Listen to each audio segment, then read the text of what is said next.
समय यात्रा का रहस्य।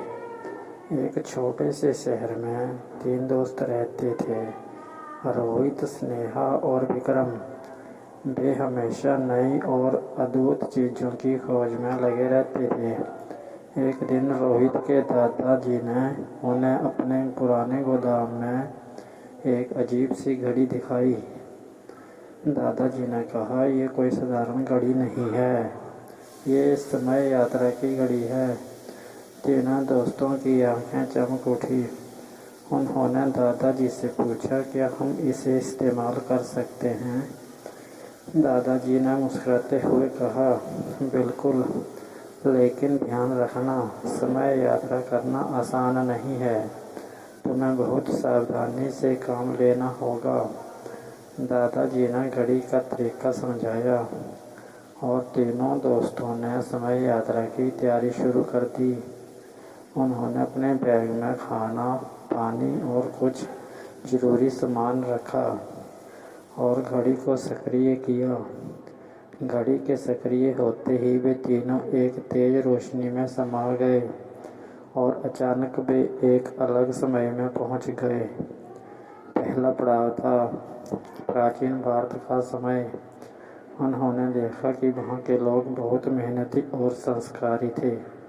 उन्होंने कुछ समय वहाँ बिताया और वहाँ की संस्कृति और रीति रिवाजों को सीखा। अचानक उन्हें एक रहस्यमयी किताब मिली जिसमें लिखा था कि एक महान खजाना इस समय में छिपा हुआ है। उन्होंने किताब के अनुसार खजाने की खोज शुरू की। कई चुनौतियों का सामना करते हुए अंततः उन्होंने खजाने को ढूंढ निकाला। खजाना एक अद्भुत जादुई पत्थर था जो किसी भी चीज़ को सोने में बदल सकता था। उन्होंने उस पत्थर को अपने साथ रखने का फैसला किया और घड़ी को फिर से सक्रिय किया। अब वे मध्ययुगीन युग में पहुंच गए। वहां उन्होंने देखा कि एक दुष्ट राजा ने अपने राज्य पर अत्याचार कर रखा था। लोगों की हालत बहुत खराब थी। रोहित, स्नेहा और विक्रम ने मिलकर उस राजा के खिलाफ एक योजना बनाई। उन्होंने जादुई पत्थर का उपयोग करके राजा की संपत्ति को सोने में बदल दिया और उसे लोगों में बांट दिया। राजा को हराने के बाद उन्होंने लोगों को स्वतंत्रता दिलाई और वहाँ के लोग बहुत खुश हुए। आगे की यात्रा में वे भविष्य के समय में पहुँच गए। वहाँ की तकनीक और विज्ञान ने उन्हें बहुत प्रभावित किया, लेकिन उन्हें यह भी पता चला कि भविष्य में पर्यावरण की स्थिति बहुत खराब हो गई है। उन्होंने वहाँ के वैज्ञानिकों के साथ मिलकर पर्यावरण को सुधारने की योजना बनाई। उन्होंने पुराने समय में सीखे हुए ज्ञान का उपयोग करके भविष्य को बेहतर बनाने में मदद की।